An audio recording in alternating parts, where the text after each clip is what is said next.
63 candidates stood in the great hall of Vane House that morning.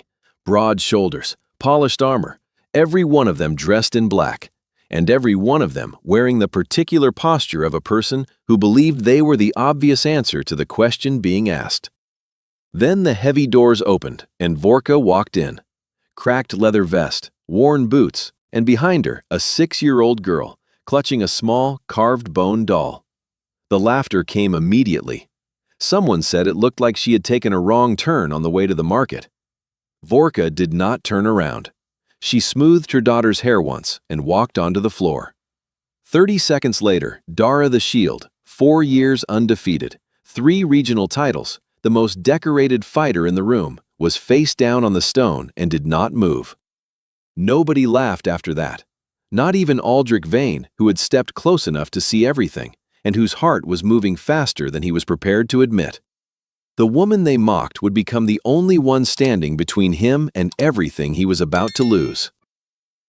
The morning had begun the way most of Vorka's mornings began, quietly and before the rest of the city had decided to. She was dressed before the 4th bell. Rook was still asleep, curled on her side with Fang tucked against her chest and one small green fist pressed beneath her chin.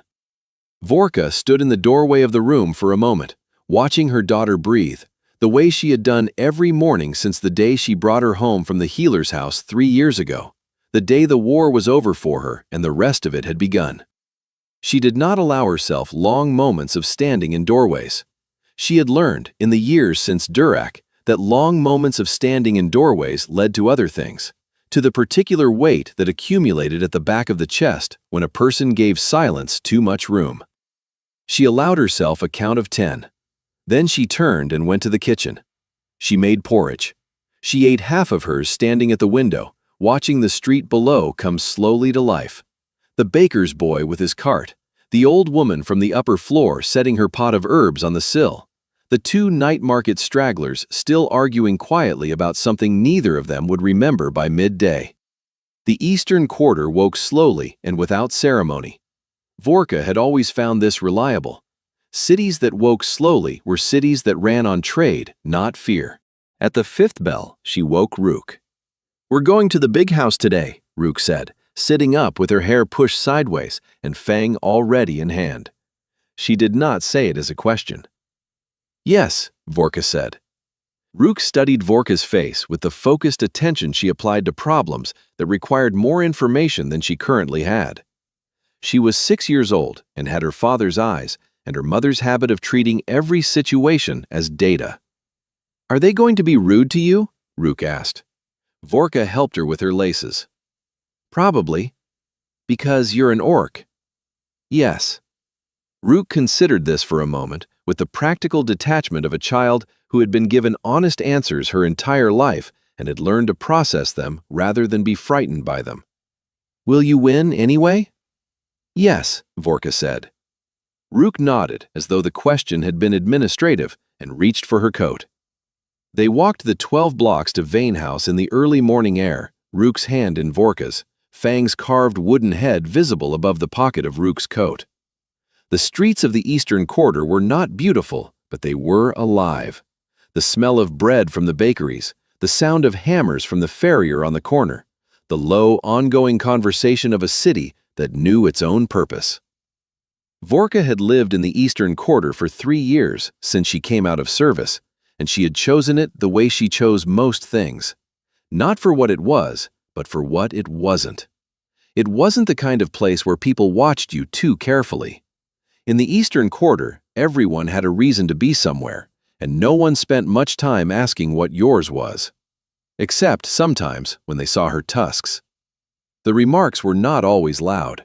Sometimes they were the pulled hem of a coat, the slight shift of a market-goer's body to put more space between them.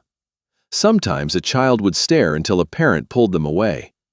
Vorka had stopped cataloging these things years ago. She had learned to read the city the way she read a room, noting the tension points, filing them, moving on. Rook noticed more than Vorka wanted her to. "That man looked at you like you were going to take something from him," Rook said at one point, without looking up from the cobblestones she was carefully stepping between. "People look at what they don't understand," Vorka said. Rook thought about this for half a block. Do they understand you? No, Vorka said. Is that useful? Vorka looked down at her daughter. Rook was watching the cobblestones with great concentration, selecting each step with the gravity of a child solving a complex navigational problem. She had not asked the question to be clever. She had asked it because she genuinely wanted to know. Yes, Vorka said. Usually. Rook nodded again. This also seemed to satisfy something. They arrived at Figh House at the 9th bell, exactly as the appointment required. That morning had begun like any other at Figh House, a merchant house of old stone and older timber rising above the eastern quarter of the city, home to one of the most quietly powerful trading concerns on the continent. But the Great Hall that day had been converted into something else entirely. 63 candidates filled the hall in 2 long rows, each one carefully selected, each one arriving with the certainty of a person who had already won a competition that had not yet finished. Former city guards, professional fighters, sellswords with names that carried weight in certain circles, men who had spent years being paid to look dangerous and had become very good at it. The air smelled like ambition and leather oil. These were not ordinary fighters. Each of them had been summoned by a sealed letter bearing the Figh House crest, a letter that named a date, a time, and very little else, because the kind of fighter Figh House was looking for was the kind that did not need to be told the rest. A dozen of them had traveled more than a day's ride to be here. At least 3 had turned down other offers to attend. They understood, all of them, that the post of head of guard at Figh House was not simply a position, it was a statement. Figh House did not hire guards, it appointed them. The distinction mattered to the kind of person who was standing in that hall. Most of them had spent the walk from the gate comparing their chances and dismissing everyone else's. Dara the Shield had walked in at the 7th bell, 2 hours before the tryout was scheduled to begin, because she liked to see a room before the room saw her. She had 3 regional titles and 4 straight victories that morning already behind her in this very hall. She had been one of the first called in for the preliminary physical assessment and had moved through all 4 of her paired opponents with such unhurried efficiency that the mood in the room had shifted from competitive to anticipatory, like a crowd that had arrived hoping for a contest and found instead a demonstration. She was not cruel about it. Dara was not cruel. She was simply good, and she had long since passed the point where being good required her to be humble about it. She sat in the front row with her arms crossed, one boot stretched out like she owned the stone floor, and watched the door. Then the heavy doors opened, and Vorka walked in. Sir Hadwin crossed the hall before the registrar could speak. He was 38 years old, thick through the shoulders, with the confidence of a man who believed he had already won a competition that hadn't finished.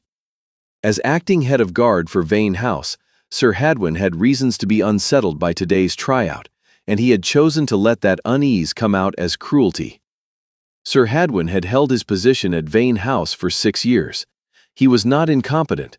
That was the important thing about him, the thing that made his situation more complicated than it might otherwise have been. He was genuinely skilled, had genuine experience, had kept the house in good order through 2 attempted robberies and 1 brief but ugly confrontation with a rival trading family that had ended, ultimately, in Figh House's favor. He had reasons to feel confident about his record. He had no reasons to feel confident that today's tryout was not, in some sense, about replacing him. Lord Vane had said nothing of the kind, directly. Lord Vane rarely said things directly. What he had done, 6 days ago, was tell Sir Hadwin that he intended to open the head of guard position to outside applicants, for reasons of due diligence, and had watched Sir Hadwin's face while he said it, with the particular attentiveness of a man extracting information from a reaction rather than a response. Sir Hadwin had said, "Of course, my lord, that is very reasonable." He had meant, "I am in danger of losing the only post I have held that I have considered worthy of me, and I do not intend to lose it to anyone, and least of all to whatever anomaly has appeared at the top of that candidate list under Lord Vane's personal seal." He stopped directly in front of Vorka, close enough to establish the difference between them. "You have the wrong building, Greenskin." He let his eyes move to Rook. "The market nursery is 2 streets east." Laughter from the chairs. Dara, sitting in the front row, gave a slow nod, not a cruel nod, just an acknowledgement that the geometry of the situation had been correctly assessed by someone who was not her, which was its own small thing to enjoy. Vorka looked at Sir Hadwin directly. Her voice carried no heat. "I have an appointment at the 9th bell. My name is on your list."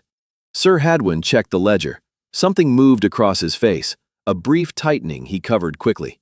The name Vorka sat at the top of the candidate register, added late the previous evening, added personally by Aldrich Vane, Lord of Vane House. He stared at it for 2 seconds longer than necessary. The registrar beside him looked at the ledger, then at Vorka, then at the floor, and made the wise decision to involve herself in none of it. Sir Hadwin handed the ledger back without explanation. He gestured toward the main corridor with a short movement of his chin. Rook was taken to a small anteroom near the entrance, where a junior attendant had set up parchment and a low table.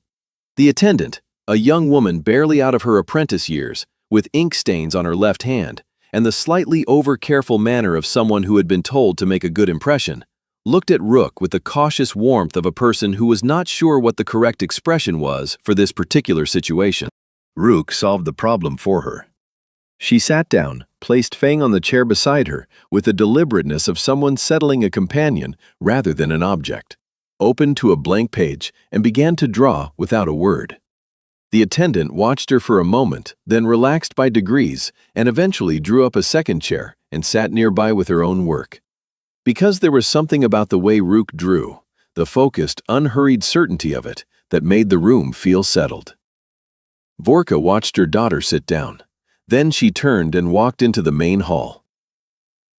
The first round was not about strength, it was about judgment.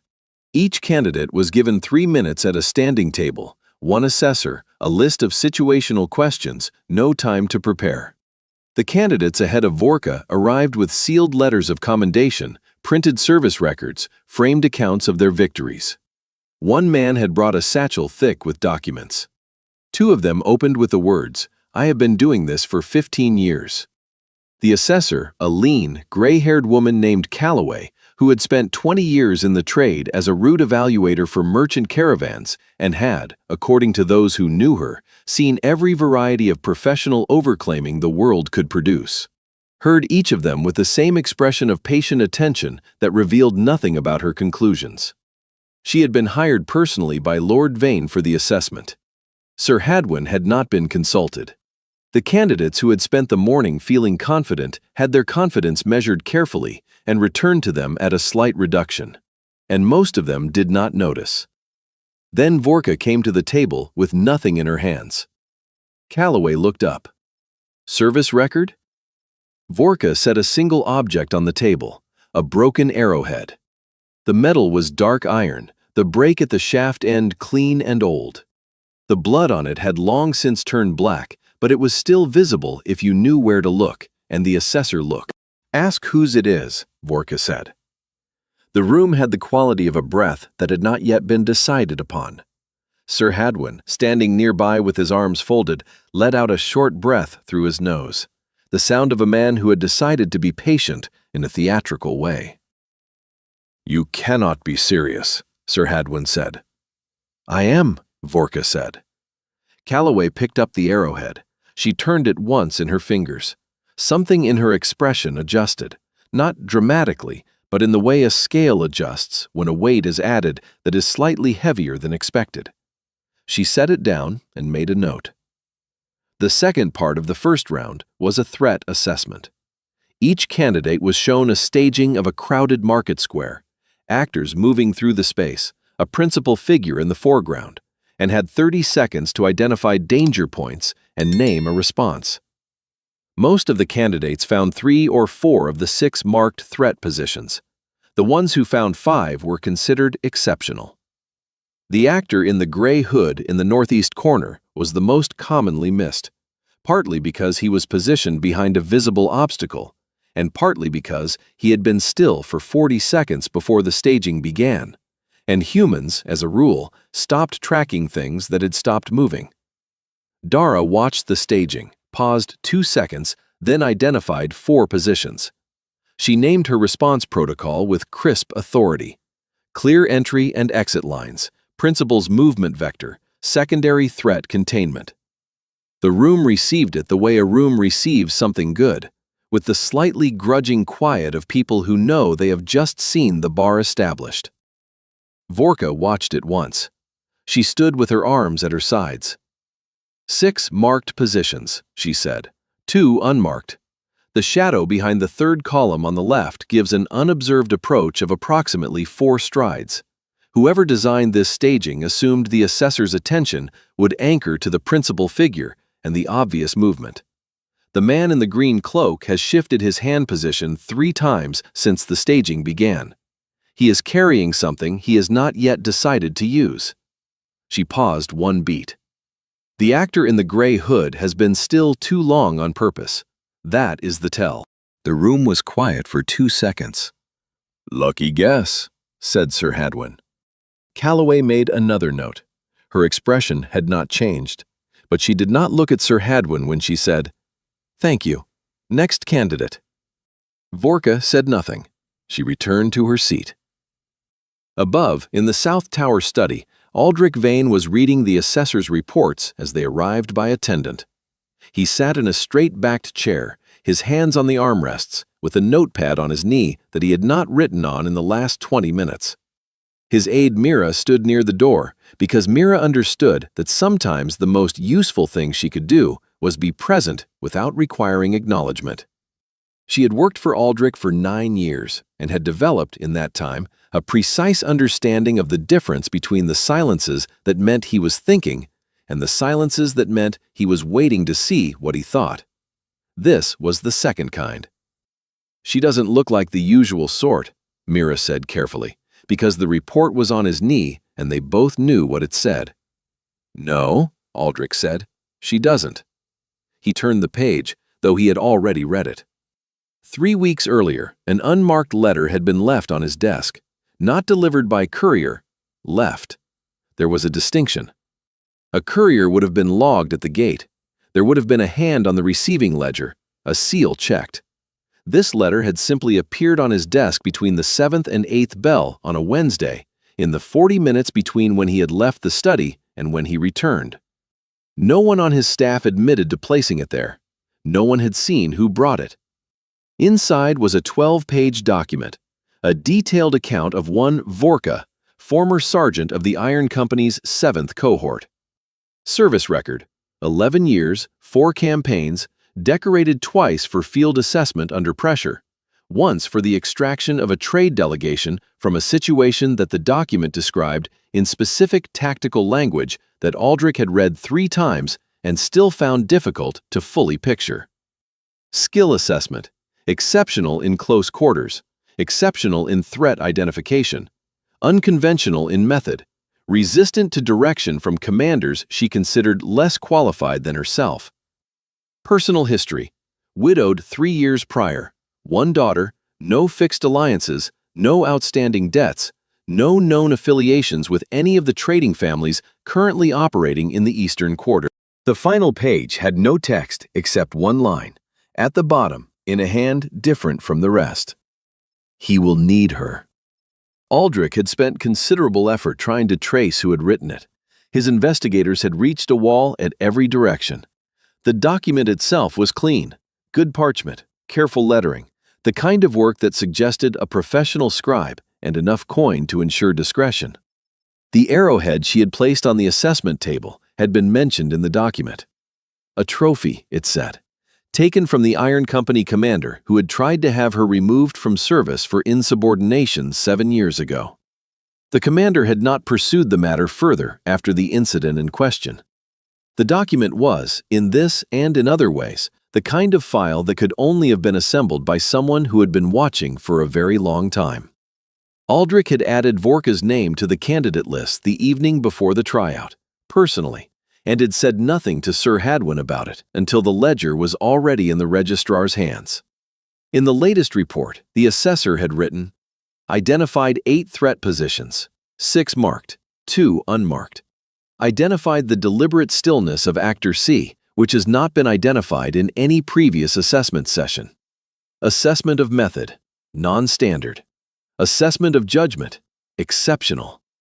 Below this, in smaller letters, Calloway had added a single personal note, which she did not usually include in assessment reports. She was not trying to impress anyone. I have not seen that before. Vorka sat in her chair in the hall below with the same expression she'd had since walking in. Not bored, not performing patience. Simply present in the way that a landmark was present. Not because it was trying to be seen, but because it was simply there. Aldrich tapped one finger against the arm of the chair. Then he stopped. When the bracket for the physical round was posted on the board in the main hall, the room read it with the focused attention of people who understood what it meant. Most pairings were reasonably balanced, calibrated, it seemed, to test each candidate fairly against an opponent of comparable size and record. One pairing was not. Sir Hadwin had scheduled Vorka against Dara. It was not an accident.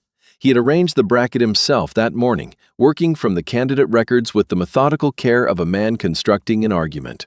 And he had placed this particular pairing with the specific satisfaction of someone who believed they were solving a problem before it became inconvenient.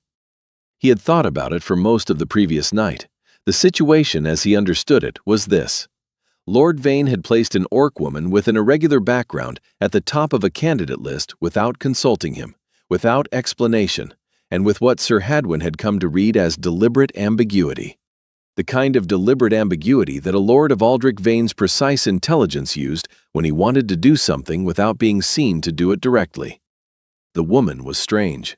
Her presence was strange. The fact that she had brought her child was strange in a way that Sir Hadwin found specifically unsettling, because it was either deeply foolish or deeply confident, and he was not yet sure which. And that uncertainty was itself a kind of answer he did not want to sit with. If she could be removed in the first round, cleanly, by the most formidable opponent in the room, in a fair fight that no one could question, then the matter resolved itself. Lord Vane would have no cause to object. The woman would have had her chance. The outcome would speak for itself. Dara read the bracket and smiled. It was not a cruel smile. Dara was not, by nature, cruel. She simply saw the situation clearly. She was being paired with someone who did not represent a meaningful challenge, and the appropriate response to that was mild good humor, the way a master carpenter might smile at being asked to demonstrate a basic joint. She rolled her shoulders and began to think about the afternoon. The other candidates drifted toward the outer ring of the sparring floor, arranging themselves along the walls with the casual deliberateness of people trying not to look too interested. Benches were claimed. The mood had shifted from competitive into something looser and more anticipatory. The specific energy of a room that has agreed, without discussing it, that the interesting part is about to happen and the outcome is already understood. Above, Mira was reading the bracket report as the attendant handed it to her. She read it twice. Then she looked up. "They've put her against Dara," she said quietly. Aldrich was already standing. He had been standing since before the attendant arrived, which told Mira that he had been expecting something like this and had been waiting to see exactly what form it took. He straightened his coat. "The reports arrived too slowly," he said, and stepped into the corridor. He arrived at the entrance to the sparring hall without announcement, only Mira 3 steps behind, silent. The moment he appeared in the doorway, the room changed in the way that rooms changed when people who had power entered them without warning. Not dramatically, but completely. Spines found their correct position, voices dropped. The 2 candidates who had been placing informal wagers in the back corner chose to find somewhere else to be interested in. Sir Hadwin moved toward him immediately, wearing the expression of a man who had anticipated this and had a prepared response. "My lord, there is no need to be present for the preliminary." "Continue," Aldrich said, without looking at him. He did not look at Dara. He had already assessed Dara over the course of the morning, from the reports and from his own observation of her preliminary bouts. She was what she appeared to be, powerful, experienced, and completely legible. She fought the way people fought when they had been winning for a long time and had stopped needing to think about it. There was nothing wrong with that. It was a strength. But it was also a particular kind of limitation that Aldrich had learned, in 12 years of running a trading house in a city full of people trying to take things from him, to recognize on sight. He looked at Vorka. She was crouching at the edge of the sparring floor, retying the lace on her left boot. She was not looking at Dara, she was not looking at the crowd along the walls, she was not looking at him, and this was the thing, the specific thing, that caught his attention and held it in a way he could not immediately account for. Every other person in that room, in some degree, was aware of where he was standing. Not Vorka. Not because she was unaware of him, he did not think she was unaware of anything, but because his presence was simply not part of the calculation she was currently running. He was lord of this house. He was the person she was here to potentially work for. He was, by any reasonable measure, the most significant person in the room. She was checking her bootlace. In the 12 years since Aldrich had taken the seat of Vane House following his father's death, he had sat across from hundreds of people in various stages of wanting things from him. Partnership, patronage, contracts, protection, favor. He had become, of necessity, very good at identifying the exact quality of attention someone directed at him and understanding what it meant. People who wanted things looked at him in a particular way. Even the people who were trying not to want things looked at him in a particular way. The effort of not looking was itself a form of looking. Vorka looked at her bootlace. He did not appear to be part of her awareness at all. Not because she was performing indifference, but because she appeared to have genuinely made a determination about what was relevant to her present task and had acted on it. That determination did not include him. The distinction between performing indifference and simply having different priorities was so unfamiliar that it took him a moment to recognize it. When he did, it held his attention more completely than anything else he had seen all morning. Dara rolled her neck, stepped onto the sparring floor, and looked at Vorka with something approaching generosity. The professional courtesy of a person extending an easy exit to someone they expect to lose. "You can still give your place to the next candidate," she said. A low wave of laughter moved through the room. Vorka finished tying her lace. She stood. She did not respond to Dara. She did not look at the crowd. She stepped onto the floor and turned to face the center of it, with the calm of a person who had already decided what was about to happen and found the decision entirely unremarkable. In the anteroom down the corridor, Rook had stopped drawing. She was looking through the narrow window in the wall, a slot of pale morning light that gave a partial view of the sparring floor, watching without climbing from her chair, with the particular stillness of a child who has learned that the best way to see what an adult is doing is to become very quiet and very small. The young attendant glanced between the girl and the window. "Is your mother strong?" the attendant asked, because she was young and did not yet know that this was not the right question. Rook held Fang a little tighter. She did not look away from the window. "My mother just finishes," she said. "The fight starts and it finishes." The referee raised her hand.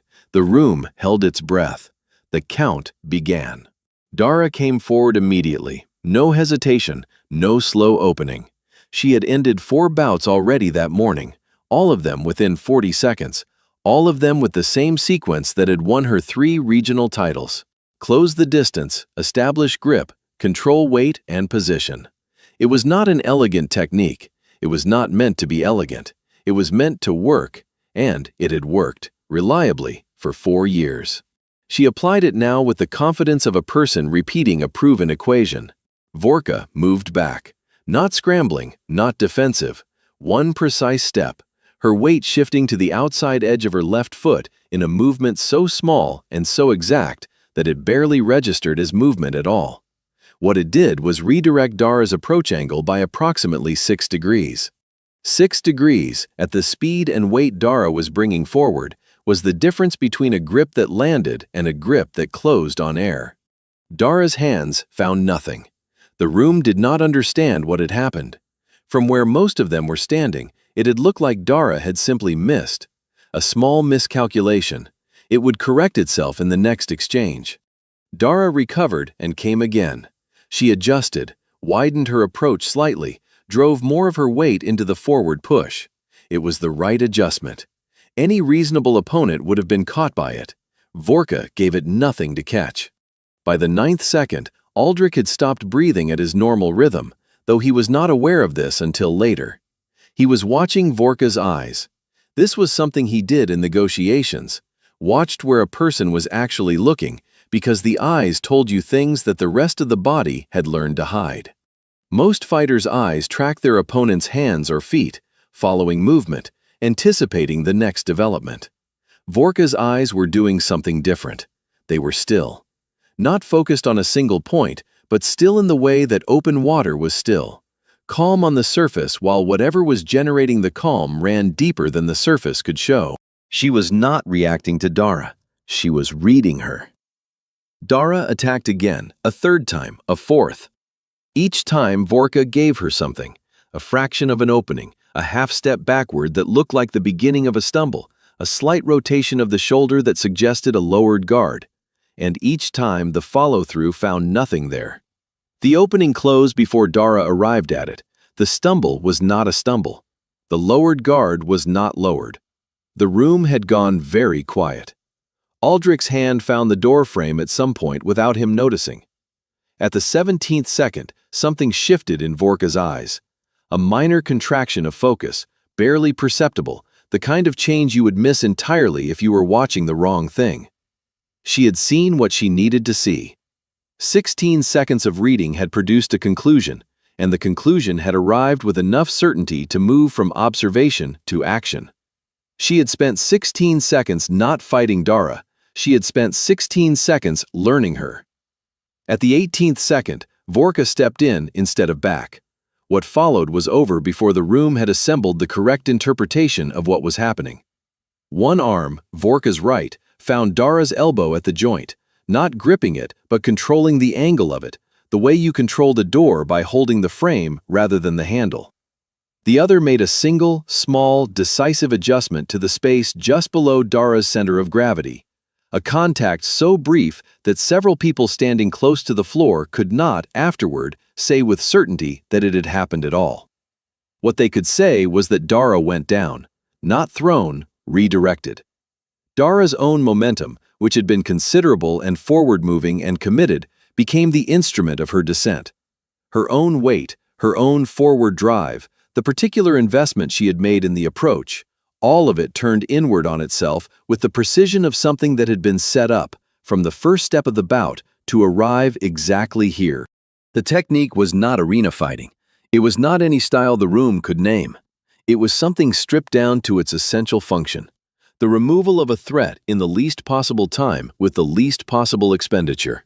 And it had the quality of something that had been used in conditions where elegance was not available and only outcomes mattered. Dara hit the stone floor face down and did not move. Total count, 27 seconds. No one spoke. The sound of Dara's impact had been decisive and clean, not the crashing sound of a throw, but a controlled descent that nonetheless left no ambiguity about its finality. 41 people in that room were holding their breath, and the 41st was Vorka, who was not. She released her hold, stepped back, and stood upright.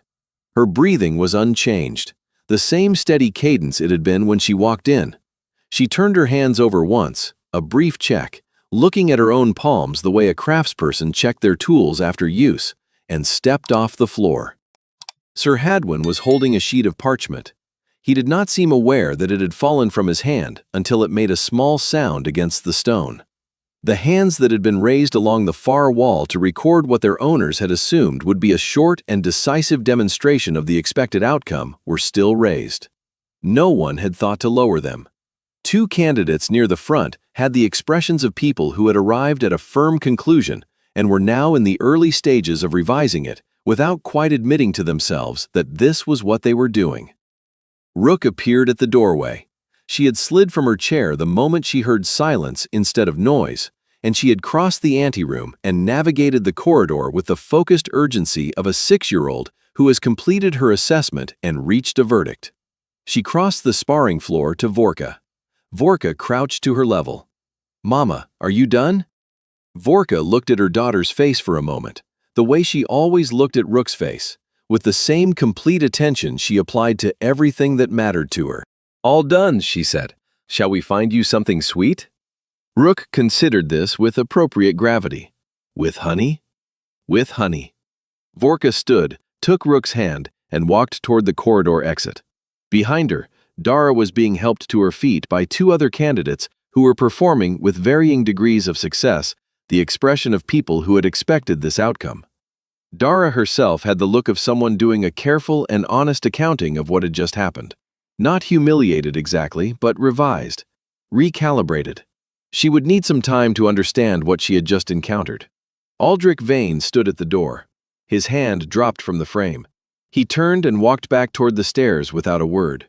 Mira fell into step beside him, and for the full length of the corridor, neither of them said anything.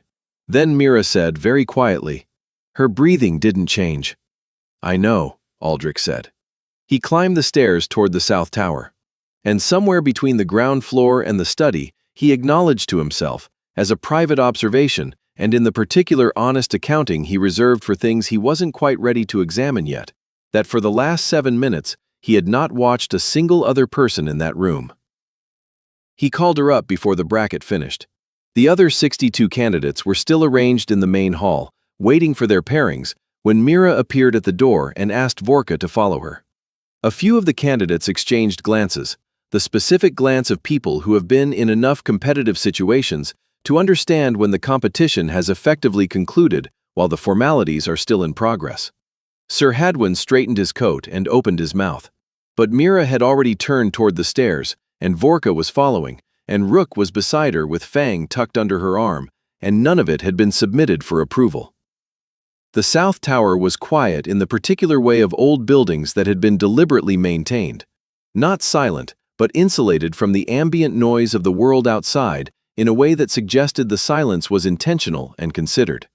The stairs were stone, worn smooth in the center from decades of foot traffic, and the walls held tapestries that were old enough to have faded at the edges without anyone having decided to replace them. Aldrich Vane was not, it seemed, a man who replaced things for the sake of it. The study occupied the northeast corner at the top of the tower. It had tall, narrow windows on 2 walls, the kind that gave light without giving view. You could see the city from them, but you would have to stand at an angle to do it, which was, perhaps, the point.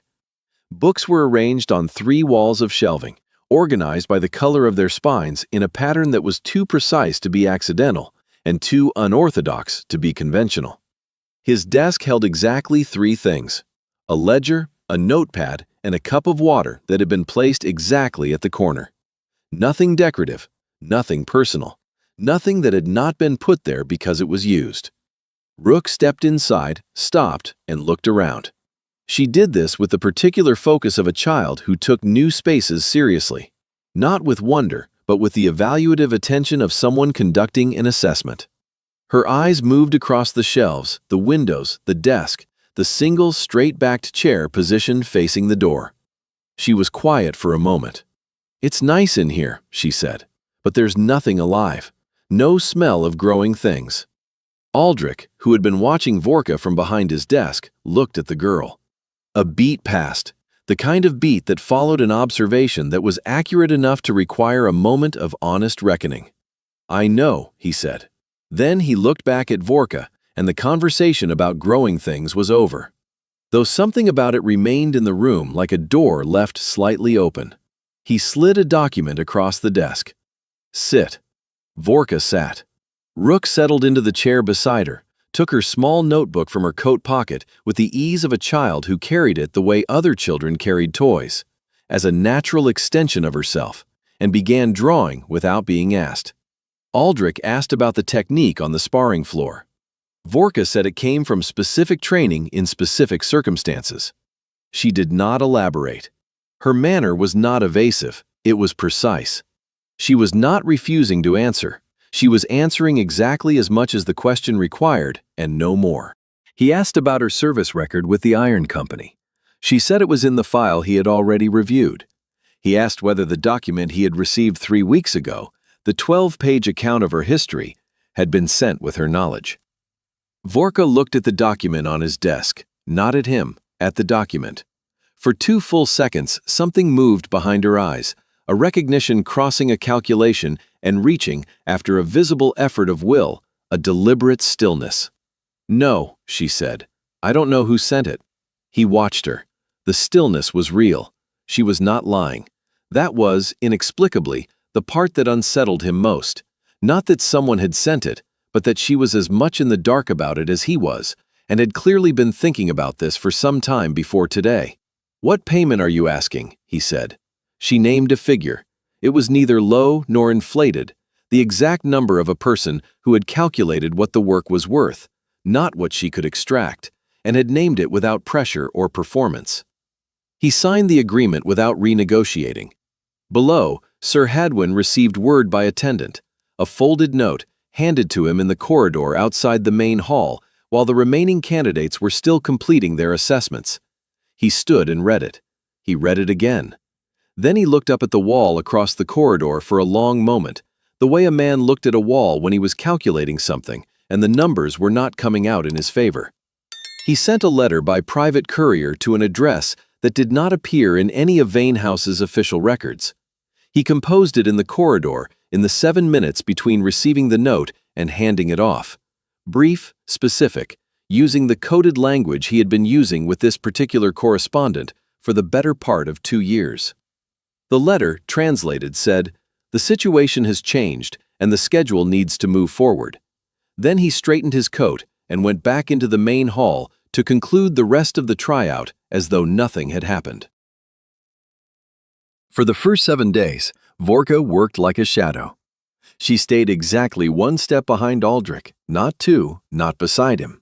1 step. The positioning was precise enough that Aldrich noticed it on the 2nd day, and correct enough that he said nothing, because there was nothing useful to say. It was the right distance. It was the distance that kept the principal covered without announcing the coverage. Close enough to act within 2 strides of any threat. Far enough back to avoid the field of vision of someone looking directly at Aldrich from the front. It was textbook positioning for a high-value personal guard, and it was done with the ease of something that had been practiced until it became instinct. She knew which corridor doors opened on delayed hinges before she reached them. She had spent the first morning walking the house, quietly, before anyone had been asked to take her on a formal introduction. She had the floor plan by the end of the first day, not from a document, but from observation, and she held it with a kind of reliability that came from walking a route rather than reading about it. She knew where the light was wrong in the Great Hall, the northwest corner where the afternoon sun came through at a low angle and created a zone of temporary blindness. She knew which of the serving staff moved at irregular hours and which followed a fixed routine.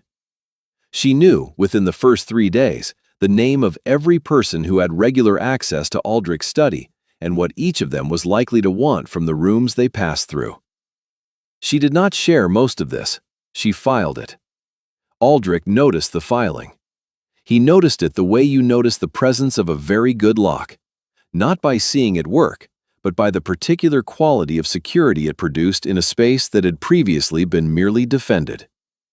In 12 years of running Vane House, he had never had a guard he forgot was there because it simply functioned so naturally. He had spent most of those years finding ways to move around his guards, subtle ways, nothing dramatic, just the small adjustments a private man makes when he is never quite alone. He did not find himself making those adjustments now. He also noticed on the 3rd day that she did not look at him the way people looked at him. There was a particular quality of attention that occurred when a person became aware they were standing near a lord of a significant trading house. Most people performed it without knowing they were performing it. A slight elevation in their own self-consciousness, a readjustment of posture, a low-frequency awareness of being observed by someone whose opinion carried weight. Even people who disliked him showed it. Even people who were professionally required to be neutral showed it, in the small compensations they made to be more careful, more precise, more deliberate in his presence. Vorka showed none of it. She was not positioned toward him because he was important.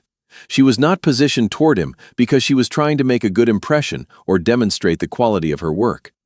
She was positioned toward him because he was her responsibility, and the nature of that responsibility was functional rather than social. He was not, from where she stood, a lord to be impressed. He was a principle to be kept alive. The two things were not the same, and she appeared to have made this determination clearly and to have no interest in revising it. The distinction was so unfamiliar that it took him 3 full days to name it. When he did, it produced a sensation in his chest that he was not immediately able to categorize.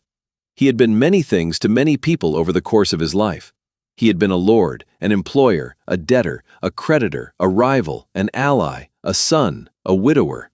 Each of these things carried with it a particular quality of how people looked at him, and he had learned to read those looks with the precision of someone who had spent 12 years making decisions based on incomplete information. He knew what it felt like to be looked at as a lord. He knew what it felt like to be looked at as a resource. He was not sure he had ever known what it felt like to be looked at as a responsibility. On the 5th day, word came at midday that Ruck's usual afternoon minder had a family matter and would not be available. Vorka came to the study door and spoke briefly with Mira. Then Mira came in and told Aldrich what had happened, framing it as a logistical matter requiring Vorka's early departure, and watching Aldrich's face carefully while she did it. Aldrich said, "Bring her here." Mira paused for 1 beat. Aldrich had already returned to his ledger. Ruck arrived 45 minutes later with her satchel and her drawing supplies and the look of a child who had been told she was going somewhere and had decided to approach this piece of information practically. She said hello to Aldrich. She placed Fang on the corner of the anteroom bench with the careful positioning of someone settling a guest rather than storing an object. Then she sat down with her supplies and worked quietly for the entirety of the afternoon, not asking for anything, not requiring supervision, simply present in the way that Vorka was present, with that quality of focused quiet that Aldrich was beginning to understand was not a performance of good behavior, but simply how they both were. He caught himself twice, looking up from his ledger toward the anteroom when there had been no sound to prompt him. He did not examine this closely. At the half-bell past 4, Ruck walked to the open study door and held out a folded piece of parchment. Aldrich opened it. It was a drawing in colored chalk, 3 figures standing in front of a house. The tall figure on the left had dark lines for a vest and the proportions of someone who was larger than the average figure in a child's drawing, because the child knew the person well enough to be accurate rather than approximate. The middle figure was shorter, with close-cropped hair and a gray coat, and stood very straight in the way the figure always stood straight in the drawing. The small figure on the right was holding something round, which was Fang.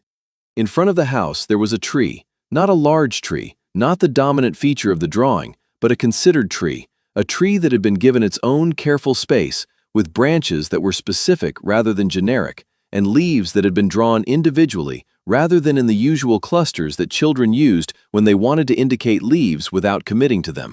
The sky was yellow. Aldrich looked at it for a long time. He was aware that he was looking at it for a long time and did not rush himself. Then he folded it carefully, along its own crease, not creating a new one, and opened the top left drawer of his desk and placed it inside. That evening, after the day's work was concluded and Vorka and Ruck had gone home and the house had settled into its night rhythm, Aldrich opened the drawer once and looked at the drawing again. He was not sure why. He closed the drawer and went to bed. That evening, a sealed letter arrived by unknown courier, not through the gate, not through any of the official receiving routes, but left on the window ledge of the first-floor receiving room, which was on the inside of the gate wall and therefore accessible only to someone who had been inside the house that day. The letter contained 9 words. "You are being sold, and you do not know it." Attached was a copy of a clause from a trading partnership agreement Aldrich had signed 6 months earlier, a joint venture framework with Vantage Company, led by the merchant Isaac Crane.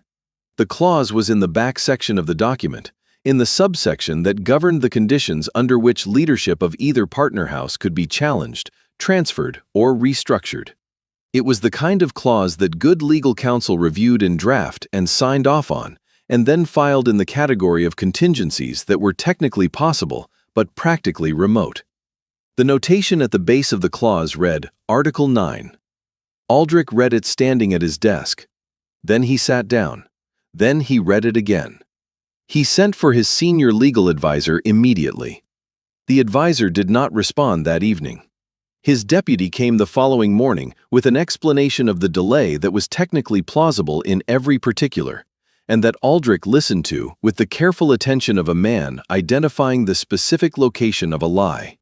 He sat at his desk for a long time afterward and looked at the family crest on the wall above the door. A ship on a blue field, compass rose below, without seeing it. The crest had been there since his grandfather's time. It had survived the trading company his father had nearly bankrupted and the slow reconstruction that Aldrich had spent 12 years executing. It had survived. He had made sure it survived. He had not made sure of this. Vorka was standing near the window. She had been there since he received the letter, positioned between him and the room's only unguarded entry point, which was the thing she was always doing without making it visible. "Do you know anything about this?" he said. "Not enough yet," she said, "but I am looking." The dinner with Isaac Crane was arranged for the following Thursday evening at the finest inn in the Merchant Quarter, a tall, candlelit place on the upper floor of a building that had been redesigned twice in 10 years to maintain its position as the most expensive room in the city's most expensive street, frequented by the kind of people who needed to be seen in rooms like this, and who could afford to pay the premium for the particular kind of being seen it provided. Crane was 62 years old and had the look of a man who had been deciding for the last decade that he would grow into his authority gradually rather than all at once. He had silver at his temples and a carefully maintained softness in his manner that people who didn't know him tended to read as benevolence. Aldrich, who had known him for 6 years through the slow accumulation of their trading relationship, had always found him to be a man of considerable intelligence and comfortable ethics. The ethics of a person who had decided that the rules applied to everyone equally, including himself, and had subsequently spent considerable energy identifying which rules, specifically, applied.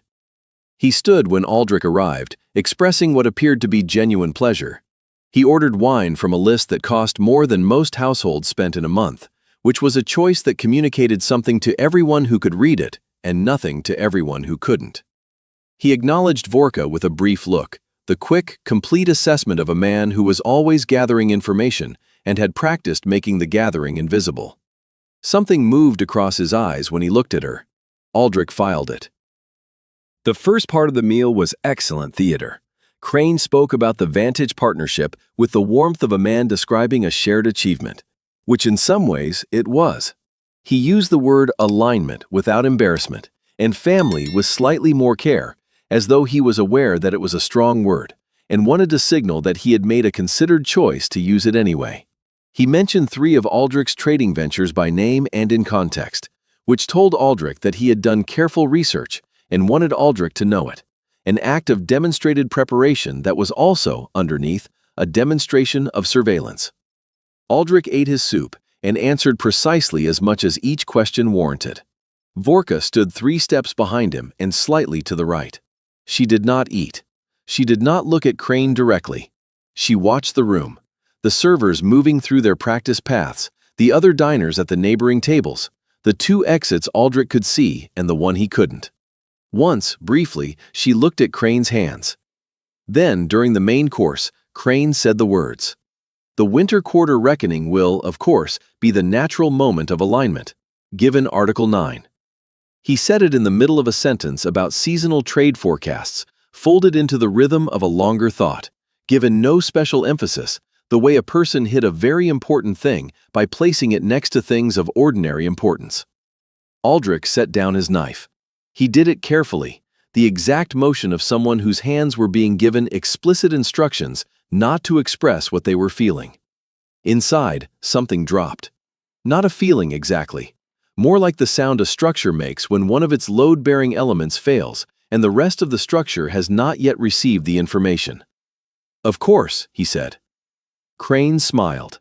It was a warm smile, the smile of a man who was comfortable in this moment, who had arrived at this table already knowing how the meal would end and had been generous enough not to make it unpleasant. I want to be clear, Aldrich. I am not your adversary. I am simply a pragmatic man, and pragmatic men plan for contingencies. Aldrich looked at him. I appreciate the clarity, Isaac.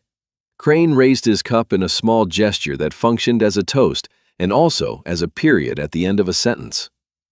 In the carriage afterward, the city moved past the windows in amber and shadow, torchlight from the inn district giving way, block by block, to the quieter glow of the residential streets and then the particular darkness of the routes through the trade district, where the buildings were tall enough to blot out the stars. Vorka drove. The carriage moved at a steady pace, neither fast nor slow, with the rhythm of someone who had calculated the correct speed for the road conditions and was maintaining it without thought. Neither of them spoke for the first 20 minutes. Aldrich sat in the interior with his hands flat on his knees and looked at the passing dark and thought about load-bearing elements. Then he said, "Did you read the partnership agreement before you took this post?" "First morning," Vorka said. Her voice came from the driver's bench, level, without emphasis. Article 9, Article 14, and the addendum covering leadership succession. A silence. "Why would you read my agreements?" Aldrich said. Not sharply, he was past sharp. He was simply asking. "I cannot protect you if I do not understand the ground you are standing on," Vorka said. "The physical threats are the last thing that happens. Before them, there are always other things." Aldrich looked at her reflection in the carriage window, her profile against the dark, the line of her jaw, and the set of her shoulders. She was watching the road. Her jaw held a tension that had not been visible during dinner, a held-in quality that told him she had been working, in that candlelit room, at the same performance of calm that he had been working at, and he had not noticed until this moment. That realization moved through him slowly and settled in his chest. She had been reading the same room he had been reading, with the same comprehension, performing the same management of a face that was not allowed to say what it knew. They had sat on opposite sides of a table and done the same thing, and he had not seen it in her until she was no longer performing it. He turned back to the window and watched the city and did not say anything further. But the realization stayed, and he carried it up the stairs when he returned to the house. And it was still there when he lay down, and it was still there in the morning. 3 nights later, the watch log for Vane House's lower service gate showed an 11-minute gap. No record. No notation explaining the absence, just the gap itself, sitting in the middle of the log like a missing tooth, occupying the space where 33 watch entries should have been and were not. Watch logs at Vane House were kept by 2 independent watchers working overlapping shifts, a system specifically designed to make exactly this kind of gap technically impossible, unless the person who created the gap understood the system well enough to work within its structure rather than against it. Vorka found it during her end-of-day review, at the desk in the small watchroom on the 2nd floor, where she spent an hour each evening after Aldrich was secured for the night. She found it at the 3rd line of the gap, which was the point at which the pattern became unmistakable, and she stopped. She read it again. She made a copy, a precise transcript of the surrounding entries and the gap between them, and set the original aside. Then she sat in the watchroom alone for a long time. 4 years. That was how long she had spent in the Iron Company's 7th cohort, in the specialized unit that did not have a formal name but was tasked, specifically, with identifying situations where the threat was internal, where the structure being protected was also the structure producing the threat, and the challenge was not to find the enemy, but to identify which of the people who were supposed to be on your side had decided they were not. It was the kind of work that required a specific way of thinking, not the outward-facing thinking of a guard watching a wall, but the inward-facing thinking of a person examining the wall itself for the crack that ran through it. She had been good at it. She had not always enjoyed being good at it. She knew what the early architecture of an internal betrayal looked like. She was looking at it now. Sir Hadwin had access to the watch rotation, the full system, the overlapping schedules, the exact intervals that governed the log. He had designed it 3 years ago, when he took the head of guard position, and he had not fully briefed his replacement on the oversight procedures when the oversight function shifted from his direct control to Vorka's. The gap that existed in the log was not a gap that could have been created without knowledge of the exact intervals. It was a gap that could only have been created by someone who had designed the system or had been given the design. Sir Hadwin had a private courier. She had identified it in the first week, in the course of the watch routine, as an address in the letter logs that appeared in the outgoing records twice but had no corresponding incoming record, which was the pattern of a contact maintained off the official channel. She had noted it and not mentioned it because noting and not mentioning was what you did with pieces of information that were not yet complete enough to be a conclusion. Sir Hadwin had been in the building during those 11 minutes. She had placed him there from the watch rotation and from her own observation. She knew his movement patterns in the house the way she knew everyone's movement patterns, because movement patterns were the baseline against which anomalies were measured. 3 pieces, each of them individually explicable. Together, they produced a picture that she had seen before, in other houses, other structures, other situations where someone had decided that the existing arrangement was unsatisfactory and had begun, quietly, doing something about it. Vorka closed the log and began to build a different kind of record. Not the official kind, not the kind that got filed with the watchmaster. The kind that she kept for herself, in the small locked box at the bottom of her personal chest at home, in the language she and the Iron Company's 7th cohort had used for things they needed to remember but did not want read. The conversation about Durek happened on the 12th night. Rook had been coughing since mid-afternoon. A light, occasional cough, nothing that raised immediate concern. But by the early evening, she had a low fever and the expression of a child who had decided she was managing fine and would prefer that this not be made into a thing. Vorka recognized the expression. She had learned it by watching Rook develop it over time, and it told her more than the cough did. Rook only performed composure about discomfort when the discomfort was real enough that she had decided composure was necessary. Vorka came to Aldrich's study at the 6th bell and asked, in the particular economy of words that she used for practical matters, whether she might leave an hour earlier than their arrangement specified. Aldrich stood. He reached for the cloak on the hook behind the door. Vorka looked at him. "You don't need to come." "I know," he said. She looked at him for a moment longer, a brief, assessing look that he had come to recognize as the look she used when she was deciding whether a situation required a response or simply an acknowledgement. Then she turned toward the stairs. He followed. Vorka's home was 12 blocks north, in the quieter part of the eastern quarter, where the streets narrowed and the buildings were smaller, and the only lamp at the corner had been broken for 2 months and no one had replaced it yet. The house was stone on the lower half and timber on the upper, with a door that had been repaired recently and a window box that was empty. It was the house of someone who kept things in good repair and had not yet had time to make them anything beyond functional. The inside was different. The main room held almost nothing that wasn't necessary. A table, 2 chairs, a shelf with a few cooking items, a second shelf with books arranged by a system Aldrich didn't immediately understand.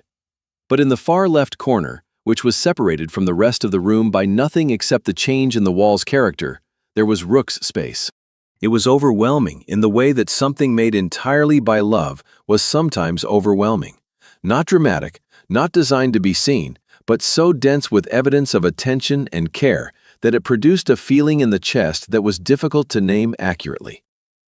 Drawings covered every available surface of that corner's wall, layered, overlapping, some clearly older and some very recent, arranged without system in the way that things accumulate when a person is not curating them but simply adding.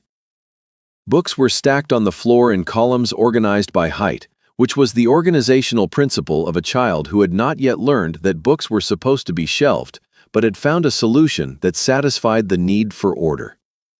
A basket held a community of small, carved figures, animals mostly, with 2 or 3 shapes that might have been people, arranged in groupings that suggested relationships Aldrich could not have decoded, but that clearly had their own internal logic.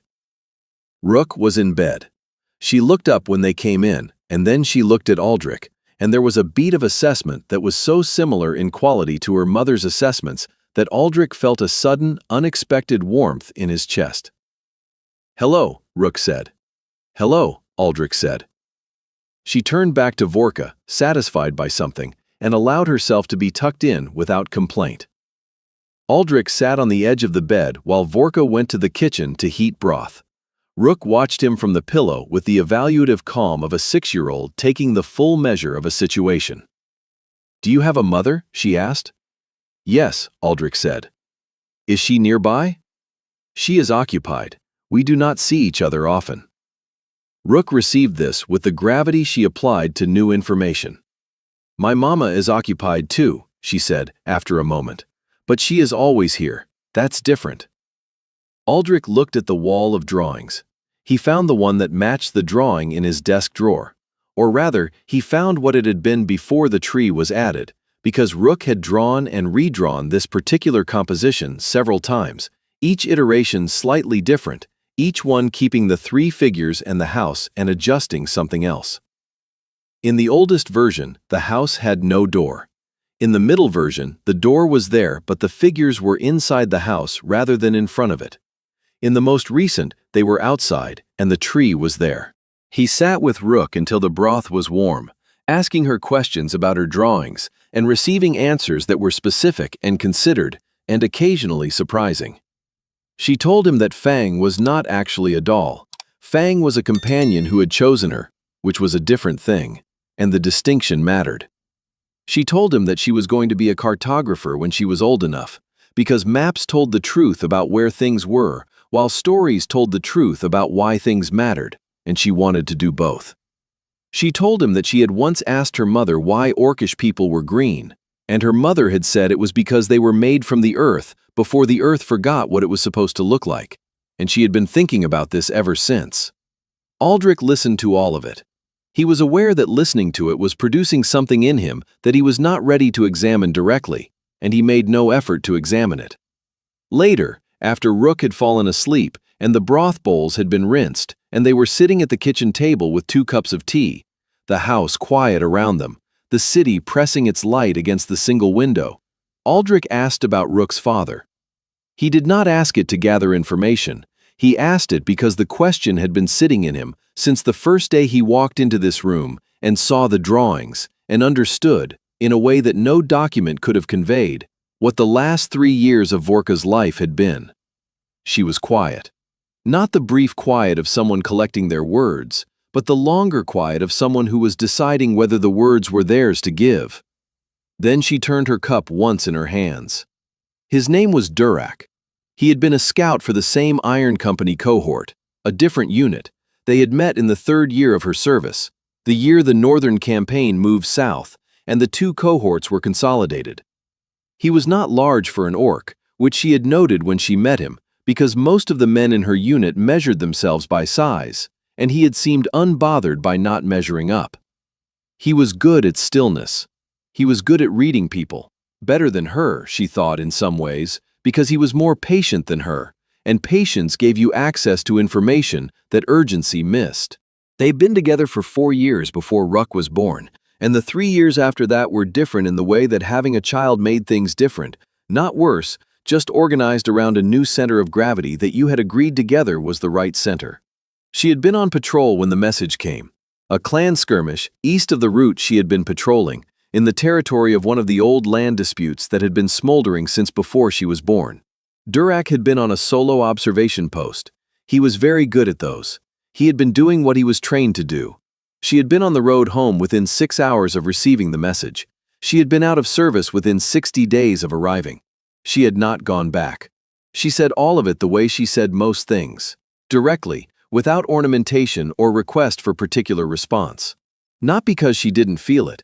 Aldrich understood by now that the directness was not distance. It was the opposite of distance. It was the manner of someone who felt things precisely and had learned not to dress them in performance because the performance would be a lesser version of the truth. He did not offer sympathy in the standard arrangement of words because the standard arrangement would have been a lesser version of what she deserved. He sat with it for a moment, honestly, the way it deserved to be sat with. Then he said, "Is that why you always stay exactly 1 step back?" He had not planned to say it. It came from the same place that the question about her husband had come from, the place of noticing something true and deciding the truth was worth naming. Vorka looked at him. For the first time since he had known her, the expression on her face was not the expression of a person engaged in a task. It was something older than that, and less defended, the face of someone who had been seen in a way they were not usually seen, and were in the early process of deciding what to do about it. It was not a comfortable expression. It was not an uncomfortable one. It was the expression of a threshold. She did not answer, but she did not look away. In the morning, Aldrich called the private investigator he had retained separately from his official advisors, a woman named Figh, who worked alone and charged accordingly, and who had never in 4 years of their working relationship produced an incomplete result. He gave her the arrowhead inquiry from Vorka's original credential, the single object, the single instruction, and the name it had eventually been traced to in the preliminary record search he had conducted in the first week. The result came back before the afternoon bell. The arrowhead had belonged to General Brennan Holt, retired commander of the Iron Company's northern operations, Vorka's commanding officer in the final 2 years of her service. Holt had been the one who sent the 12-page document. Holt knew about Crane, not from Aldrich's situation, but from a prior situation involving a different trading house 6 years ago, in which Crane's methods had been the same and the outcome had been worse. Holt had been watching Crane since then. He had been watching for the right person to put in the right position at the right time. The line at the bottom of the document, "He will need her," was Holt's assessment, arrived at over 6 years of observation, and it had been placed on Aldrich's desk by a courier that Thea could not trace and that Holt, if asked, would not confirm. Aldrich read the report. He read it to the end. He set it on his desk. He looked at the ceiling for a long time. Then he said, to the empty room, in the particular quiet of someone who has arrived at a true accounting, "I have been surrounded, and I did not see it." The Emergency Partners Council arrived on a Tuesday. Crane had called it in the formal language of the trading charter, a quarterly review, a performance reckoning, a conversation about the terms of ongoing alignment. The language was correct and unremarkable, and it was also the language of a document that could be reviewed later, in the event that the session produced outcomes that required legal grounding. Vorka had been tracking the peripheral movements for 11 days. In the 48 hours before the council, the activity around Vane House stopped being consistent with anything that had to do with quarterly reviews. 2 of the house's service gates had been accessed after dark, using attendant tokens that had not been signed out through the normal watch system. Tokens that existed in the system, meaning they were real tokens assigned to real staff members, but whose usage had not been logged in the way that usage was supposed to be logged. This was not impossible. It was the kind of irregularity that on its own could have a dozen explanations. It was the kind of irregularity you noted and continued watching. 3 external visitors had registered at the main gate under a trading firm name that appeared in no partnership records, no supplier lists, no city trade directories. This was also, on its own, explicable. Trading firms changed names or operated under subsidiary identities, or sent representatives who used outdated credentials. It was a gap, not a threat. It was the kind of gap that preceded a threat, in Vorka's experience, when it appeared alongside other gaps. And on the Monday evening, the watch bell at the North Corridor, the bell that rang every half hour through the night to confirm the watcher's presence, had produced a 6-second silence. Not a missed bell, which would have indicated a watcher asleep or distracted. A 6-second silence followed by a resumed bell on schedule, which indicated something had interrupted the bell and then released it. Which meant someone had been there who knew how long the interruption could last without triggering an alert. Vorka built the picture piece by piece at the watchroom desk, and when the picture was complete, she sat with it for a moment, the way she always sat with complete pictures before acting on them, to make sure she had not put something in that wasn't there. The picture was this. Someone intended to enter the records vault during the Partners' Council.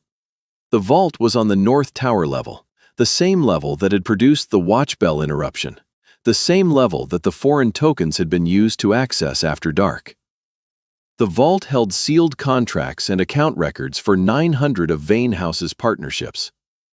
The Partners' Council would place Aldrich and every senior member of his house in one room on the ground floor, engaged with a crisis that would require their full attention, facing one direction. If you wanted to take the records vault without confrontation, the Partners' Council was the window. She had 40 minutes. She moved through the house the way she had been trained to move in the years when moving correctly was the difference between an outcome and a different kind of outcome. Not running, not visibly urgent, but committed to a route in the absolute way that cut time down to its functional minimum. She cleared the lower floors quickly, confirmed the council chamber was secured with Mira present, and went to the North Tower by the back service stairs. They were already there. 4 figures moving toward the vault with the unhurried confidence of people who had been told the floor would be empty. They were professionals, not arena fighters, not city guard washouts. Their movement was organized, their spacing deliberate, their silence practiced. Someone had briefed them well and paid them well, and they were operating with the particular efficiency of people who expected no complications. The floor was not empty. What followed did not take long. Long conflicts took time when the outcome was uncertain, when the 2 sides were reading each other, and neither had yet established an advantage. Vorka had spent 4 years and then 3 more understanding that the goal was not to win a conflict, but to end it, and that the fastest way to end a conflict was to remove uncertainty as quickly as possible, starting with your own. The first 2 were contained before the third had processed the change in the room's situation. Vorka moved without hesitation and without performance. No warning, no announcement, no gesture toward dramatics. The third came from the left. She had read the formation when she entered the corridor and had already assigned likely positions to each figure, and the third's angle was within the expected range. She was already moving toward it when it arrived. The fourth was the largest and the most skilled, and he lasted the longest. 11 seconds. Sir Hadwin came from the eastern passage with a drawn blade and the flat expression of a man who had been waiting for this particular moment and had rehearsed his position in it. "I need 15 minutes, he said. "Stand down, no one is harmed." Vorka looked at him. She had taken a strike to her left arm from the fourth figure, not structural damage, but a real impact, the kind that would be felt tomorrow and the day after.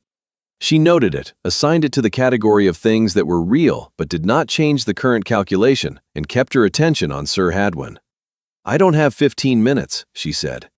Sir Hadwin was skilled. He was not performing skill, he genuinely had it. 6 years at a position like his did not survive 6 years without genuine capability. He came forward with the knowledge of someone who knew how to use a blade and had confidence in that knowledge. Vorka had spent 11 years learning that the fastest route through a conflict was to deny the other person the thing they were relying on. Sir Hadwin was relying on his blade and his size and the logic of threat, the logic that said, "I am willing to hurt you, therefore you should choose not to be hurt." It was a valid logic in many situations. It required the other person to believe that the cost of proceeding was higher than the cost of stopping. Vorka had made her calculation about the cost of stopping 7 years ago in a campaign that most people had not survived, and she had only survived because she had made that calculation correctly, early, and had never spent time revisiting it. Necessity moved differently than threat. Threat was an argument, necessity was a fact. When the house guard arrived 2 minutes later, summoned by Mira's signal from the council chamber below, Sir Hadwin was seated against the north corridor wall with his hands bound and the expression of a man who had been very certain about something and had arrived at a place of complete revision. Below, in the council chamber, Aldrich sat at the head of the long table with 31 partners arranged before him, and Isaac Crane at the far end, in the seat that had the best light and the clearest sightline to the door, which was where Crane always sat when he could arrange it. Crane had been speaking for 17 minutes about the winter quarter forecasts and the structural conditions that made Article 9 relevant to the current situation. He spoke the way he always spoke, clearly, with warmth, with the patient tone of someone explaining something that should already be understood, and would be forgiven for not being understood, because that was the kind of generous man he was. The folded note had arrived under Aldrich's hand 60 seconds ago. Mira's handwriting, 4 words. Vault secured, Hadwin taken. Aldrich had read it, absorbed it, folded it smaller, and returned his face to its baseline. Crane finished his sentence. Aldrich said, "This council will need to be postponed. The House Guard will explain the reasons within the next few minutes." He allowed one beat of silence, the beat in which the room reconfigured its understanding of what kind of session this was. Then he looked at Crane with the direct focus of a man who had concluded a long piece of diplomatic work and was now setting the tools down. Article 9 will be contested under the nullification clause, which voids any partnership agreement where one party has engaged in documented fraud against the other. I have documentation. He paused. I have been building it for 8 days. Crane sat very still. His face showed nothing, which was, in itself, a kind of answer. The face of a man who had prepared for many outcomes and was identifying, with great speed and composure, which of them this was. You are a thorough man, Aldrich, Crane said, after a moment. I try to be, Aldrich said. The healer's house was not where Vorka had planned to end her Tuesday. She declined the first attendance offer with the same energy she applied to most things she didn't need. Not rudely, just completely, the way a person said no when they had already calculated the situation and found the offer unnecessary. Her arm was functional. She had a daughter at home. She had a report to write. Aldrich found her in the house courtyard as the guard was conducting its initial accounting of the North Tower. He looked at her arm and the state of her vest and said, I am taking you. She started to form a sentence. He was already walking toward the gate. She looked at the back of him for a moment, the set of his shoulders, the particular forward-leaning quality of his stride when he had decided something, and then she followed. The healer's house was 3 streets away, a low building with a carved lintel and the clean smell of herbs and linen that distinguished the good ones from the ones that merely treated. Aldrich gave Vorka's name and house record at the receiving desk from memory without consulting a document, which told her something she had not been told and filed carefully alongside the other things she had learned about him in 12 days. The treatment room was small and clean, with a high window and a shelf of supplies organized by type. Vorka sat on the edge of the treatment bed and waited for the healer, who had been called and would arrive in a few minutes. Aldrich took a length of clean linen from the supply shelf and began to work on the cut along her forearm. He did this without asking permission. She noticed the not asking. It was the gesture of someone who had moved past the stage of requesting entry into a situation and was simply in it, the same way she had started reading rooms without announcing that she was doing so, the same way she had begun knowing things about Aldrich's preferences and patterns without anyone having told her.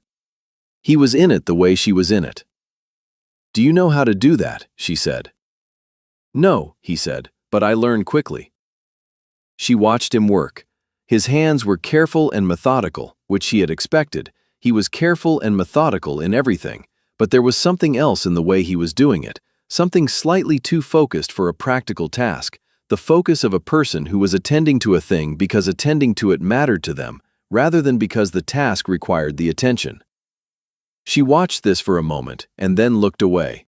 Rook arrived 35 minutes later with Mira, who had gone to the minder's house, found no answer, and gone directly to Vorka's home, where Rook had been alone for the last 20 minutes, with the composure of a child who had been alone before and knew what to do with it. She came through the treatment room door with Fang under one arm and covered the distance to Vorka's bedside in approximately 4 steps with the focused urgency of a child who has been containing something and has reached the place where it was acceptable to stop containing it. She took Vorka's hand. She did not speak. She held Vorka's hand for a long moment, and what that said to Vorka was more accurate and more complete than anything that could have been said in words. Then Rook looked at Aldrich. Is Lord Vane the reason Mama got hurt? She asked. No, Vorka said. Mama got hurt because the work needed her to. Rook thought about this carefully, in the way she thought about things that mattered, not quickly and not to reach the conclusion she wanted, but to reach the correct one. The reasoning was acceptable. She turned back to Aldrich and looked at his face with the particular attention she used for faces she was still completing her assessment of. Whatever she found there satisfied something. Will you stay? She asked. I don't want Mama to be alone when she's hurt. Aldrich looked at Vorka. Vorka was studying the stone wall above the treatment bed with the specific focus of someone who has decided to be very interested in stone.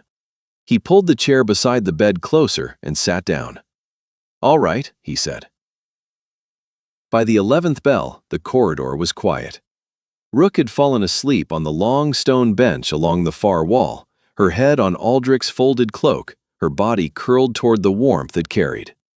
Fang was tucked between her chin and her chest. Her breathing was slow and even and completely trusting, the breathing of a child who has no reason to think the world will not hold while she sleeps. Aldrich sat at the near end of the bench without moving, his hand resting lightly on the edge of the stone near her shoulder, not quite touching, but present. Vorka stood in the doorway of the treatment room. She had been cleared to leave an hour ago. The healer had dressed her arm properly, had given her a tincture for the deep bruising that would surface tomorrow, and had told her to rest the arm for 3 days, which she had listened to with the respectful attention of someone who intended to make her own decisions about what rest was reasonable. She was wearing a clean vest that Mira had retrieved from her house, and her arm was wrapped in clean linen, and she was, by any practical measure, ready to go home. She stood in the doorway and looked at Rook and Aldrich in the low lamplight of the corridor. Rook, asleep, with Fang at her chin and Aldrich's cloak under her head. Aldrich, awake, with his hand near but not touching her shoulder, watching the middle distance with the particular expression of a person who is not trying to look at anything specific, because looking at anything specific would require them to acknowledge what the specific thing was. Vorka stood in the doorway and did not move for a long time. Then Aldrich looked up.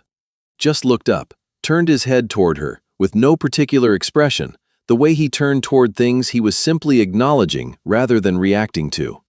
Neither of them said anything. Outside the window at the end of the corridor, the city continued its night. Distant sounds, indistinct. The low groan of the night market in its final hours, the occasional voice, the sound of hooves on stone somewhere 2 streets over. The anonymous, continuous sound of a place that did not stop for the small things happening inside individual buildings. It ran on, as it always ran, indifferent and reliable. Vorka walked back in. She sat down on the other side of Rook, the far end of the bench against the wall, so that Rook lay between them, and the bench was occupied at both ends, and Fang was at the center, where it logically belonged. For a while, neither of them spoke. The lamp in the corridor made a low, steady sound. Rook's breathing did not change. Then Aldrich said, quietly. Rook added to the drawing. Vorka waited. The one she gave me, he said. 2 weeks ago.